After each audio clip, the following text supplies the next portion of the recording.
महाभारत की शिक्षा हर काल में प्रासंगिक रही है।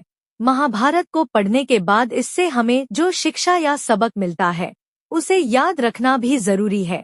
तो आओ हम जानते हैं ऐसी ही 25 तरह की शिक्षाएं जो हमें महाभारत, युगंधर और मृत्युंजय पढ़ने पर मिलती हैं। हालांकि यह भी सच है कि आप महाभारत पढ़ेंगे तो हो सकता है कि आपको कुछ अलग शिक्षा या सबक मिले। जीवन के किसी भी क्षेत्र में बेहतर रणनीति आपके जीवन को सफल बना सकती है, और यदि कोई योजना या रणनीति नहीं है तो समझो जीवन एक अराजक भविष्य में चला जाएगा जिसके सफल होने की कोई गारंटी नहीं। भगवान श्री कृष्ण के पास पांडवों को बचाने का कोई मास्टर प्लान नहीं होता तो पांडवों की कोई औकात नहीं थी कि वे कौरवों से किसी भी मामले में जीत जाते। कहते हैं कि जैसी संगत वैसी पंगत और जैसी पंगत वैसा जीवन। आप लाख अच्छे हैं, लेकिन यदि आपकी संगत बुरी है तो आप बर्बाद हो जाएंगे। लेकिन यदि आप लाख बुरे हैं और आपकी संगत अच्छे लोगों से है और आप उनकी सुनते भी हैं तो निश्चित ही आप आबाद हो जाएंगे। कौरवों के साथ शकुनी जैसे लोग थे जो पांडवों के साथ कृष्ण, शकुनी मामा जैसी आपने संगत पाल रखी है तो आपका दिमाग चलना बंद ही समझो। कहते हैं कि अधूरा ज्ञान सबसे खतरनाक होता है। इस बात का उदाहरण है अभिमन्यु। अभिमन्यु बहुत ही वीर और बहादुर योद्धा था, लेकिन उसकी मृत्यु जिस परिस्थिति में हुई उसके बारे में सभी जानते हैं। मुसीबत के समय यह अधूरा ज्ञान किसी भी काम का नहीं रहता है। आप अपने ज्ञान में पारंगत बने, किसी एक विषय में तो दक्षता हासिल होना ही चाहिए। महाभारत में ऐसे कई मित्र थे जिन्होंने अपनी ही सेना के साथ विश्वासघात किया। ऐसे भी कई लोग थे जो ऐनवक्त पर पाला बदलकर कौरवों या पांडवों के साथ चले गए। शल्य और युयुत्सु इसके उदाहरण हैं। इसीलिए कहते हैं कि कई बार दोस्त के भेष में दुश्मन हमारे साथ आ जाते हैं और हमसे कई तरह के राज लेते रहते हैं। कुछ ऐसे भी दोस्त होते हैं जो दोनों तरफ होते हैं, जैसे कौरवों का साथ दे रहे भीष्म, द्रोण और विदुर ने अंततः युद्ध में पांडवों का ही साथ दिया। महाभारत का युद्ध नहीं होता यदि कुछ लोग अपने वचनों पर संयम रख लेते। जैसे द्रौपदी यदि दुर्योधन को अंधे का पुत्र भी अंधा नहीं कहती तो महाभारत नहीं होती। शिशुपाल और शकुनी हमेशा चुभने वाली बातें ही करते थे, लेकिन उनका हश्र क्या हुआ यह सभी जानते हैं। सबक यह कि कुछ भी बोलने से पहले हमें यह सोच लेना चाहिए कि इसका आपके जीवन, परिवार या राष्ट्र पर क्या असर होगा। शकुनी ने पांडवों को फंसाने के लिए जुए का आयोजन किया था, जिसके चलते पांडवों ने अपना सब कुछ दांव पर लगा दिया था। अंत में उन्होंने द्रौपदी को भी दांव पर लगा दिया था। यह बात सभी जानते हैं कि फिर क्या हुआ। अतः जुए, सट्टे, षड्यंत्र से हमेशा दूर रहो। कौरवों की सेना पांडवों की सेना से कहीं ज्यादा शक्तिशाली थी। एक से एक योद्धा और ज्ञानीजन कौरवों का साथ दे रहे थे। पांडवों की सेना में ऐसे वीर योद्धा नहीं थे। कहते हैं कि विजय उसकी नहीं होती जहां लोग ज्यादा हैं, ज्यादा धनवान हैं या बड़े पदाधिकारी हैं। विजय हमेशा उसकी होती है जहां ईश्वर है, और ईश्वर हमेशा वही है जहां सत्य है। इसलिए सत्य का साथ कभी न छोड़ें। अंततः सत्य की ही जीत होती है। जिंदगी एक उत्सव है, संघर्ष नहीं। लेकिन जीवन के कुछ मोर्चों पर व्यक्ति को लड़ने के लिए हमेशा तैयार रहना चाहिए। जो व्यक्ति लड़ना नहीं जानता, युद्ध उसी पर थोपा जाएगा या उसको सबसे पहले मारा जाएगा। महाभारत में पांडवों को यह बात श्री कृष्ण ने अच्छे से सिखाई थी। पांडव अपने बंधु बांधवों से लड़ना नहीं चाहते थे, लेकिन श्री कृष्ण ने समझाया कि जब किसी मसले का हल शांतिपूर्ण तरीके से नहीं होता तो फिर युद्ध ही एकमात्र विकल्प बच जाता है। कायर लोग युद्ध से पीछे हटते हैं। युद्ध भूमि पर पहुंचने के बाद भी अर्जुन युद्ध नहीं करना चाहता था।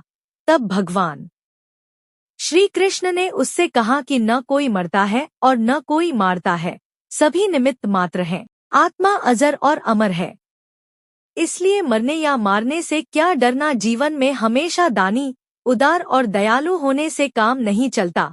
महाभारत में जिस तरह से कर्ण की जिंदगी में उतार चढ़ाव आए, उससे यही सीख मिलती है कि इस क्रूर दुनिया में अपना अस्तित्व बनाए रखना कितना मुश्किल होता है। इसलिए समय के हिसाब से बदलना जरूरी होता है, लेकिन वह बदलाव ही उचित है जिसमें सभी का हित हो। कर्ण ने खुद को बदलकर अपने जीवन के लक्ष्य तो हासिल कर लिया, लेकिन वे फिर भी महान नहीं बन सके, क्योंकि उन्होंने अपनी शिक्षा का उपयोग समाज से बदला लेने की भावना से किया। बदले की भावना से किया गया कोई भी कार्य आपके समाज का हित नहीं कर सकता। समाज ने एक महान योद्धा कर्ण को तिरस्कृत किया था, जो समाज को बहुत कुछ दे सकता था, लेकिन समाज ने उसकी कद्र नहीं की, क्योंकि उसमें समाज को मिटाने की भावना थी।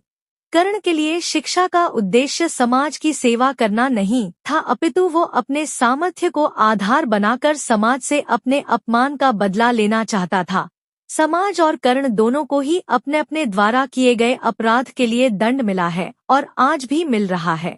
कर्ण यदि यह समझता कि समाज व्यक्तियों का एक जोड़ मात्र है जिसे हम लोगों ने ही बनाया है, तो संभवत वह समाज को बदलने का प्रयास करता, न कि समाज के प्रति घृणा करता। ईमानदार और बिना शर्त समर्थन देने वाले दोस्त भी आपका जीवन बदल सकते हैं।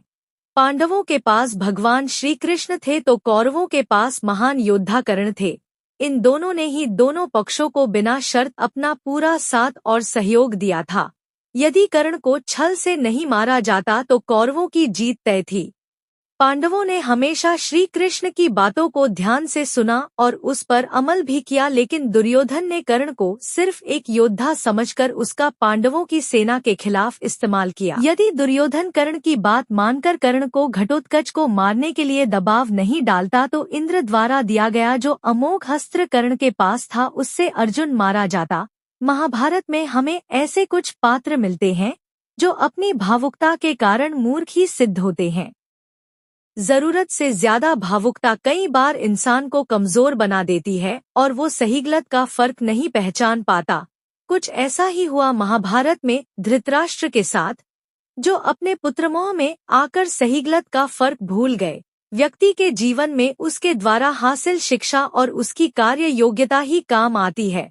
दोनों के प्रति एकलव्य जैसा जुनून होना चाहिए, तभी वह हासिल होती है। अगर आप अपने काम के प्रति जुनूनी हैं तो कोई भी बाधा आपका रास्ता नहीं रोक सकती। इंसान की जिंदगी जन्म और मौत के बीच की कड़ी भर है। यह जिंदगी बहुत छोटी है, कब दिन गुजर जाएंगे आपको पता भी नहीं चलेगा, इसलिए प्रत्येक दिन का भरपूर उपयोग करना चाहिए। कुछ ऐसे भी कर्म करना चाहिए जो आपके अगले जीवन की तैयारी के हों। ज्यादा से ज्यादा कार्य करो।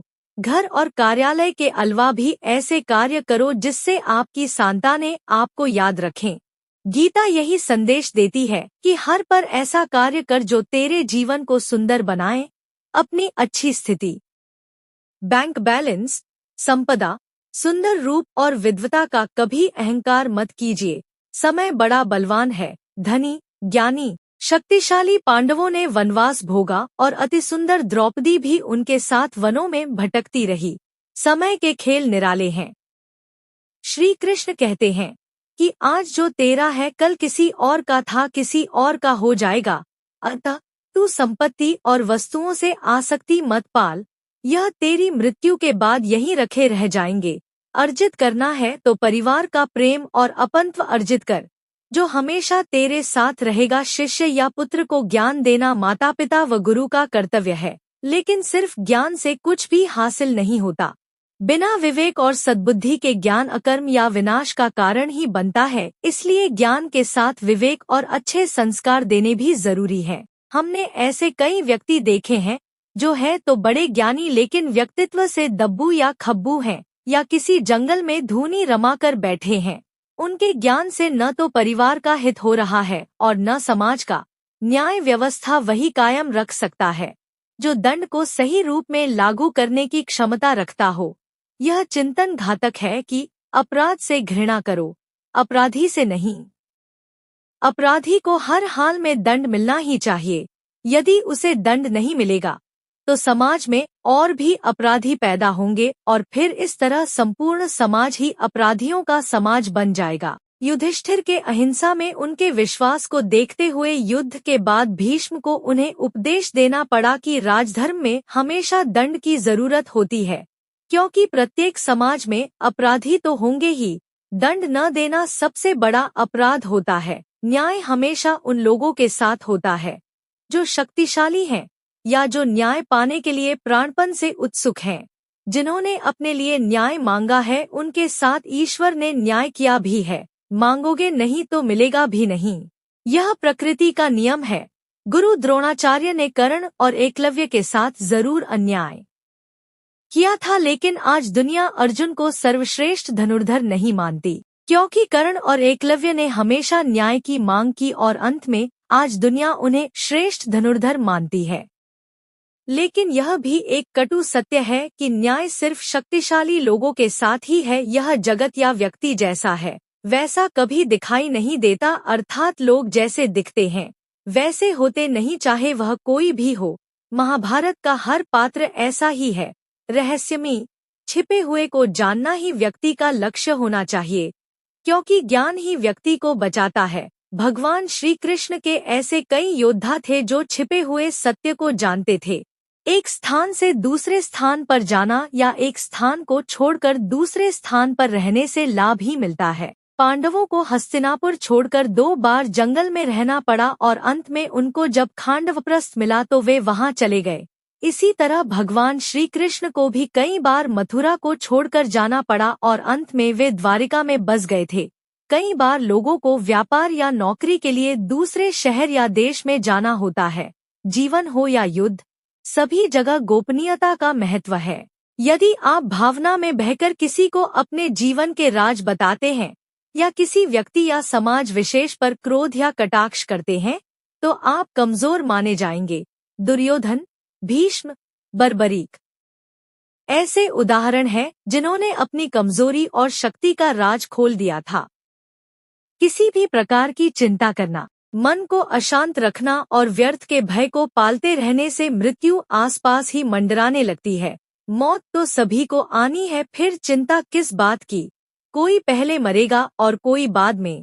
चिंता का मुख्य कारण मोह है।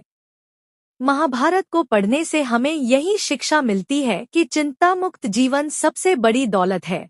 इंद्रियां कभी तृप्त नहीं होती। जो इंद्रियों के वश में है उसका पतन निश्चित है। बहुत से लोग आजकल किसी न किसी प्रकार की आदत या नशे के गुलाम हैं। ऐसे लोगों का धीरे धीरे क्षरण होता जाता है। इंद्रिय संयम आता है संकल्प से। महाभारत का हर पात्र संकल्प से बंधा हुआ है। शक्ति का संचय इंद्रियों को वश में करने से ही संभव हो पाता है। कहा जाता है कि जो योद्धा राजयुद्ध के परिणाम की चिंता करता है वह अपने जीवन और राज्य को खतरे में डाल देता है। परिणाम की चिंता करने वाला कभी भी साहसपूर्वक न तो निर्णय ले पाता है और न ही युद्ध कर पाता है। जीवन के किसी पर मोड़ पर हमारे निर्णय ही हमारा भविष्य तय करते हैं। एक बार निर्णय ले लेने के बाद फिर बदलने का अर्थ यह है कि आपने अच्छे से सोचकर निर्णय नहीं लिया या आप में निर्णय लेने की क्षमता नहीं है।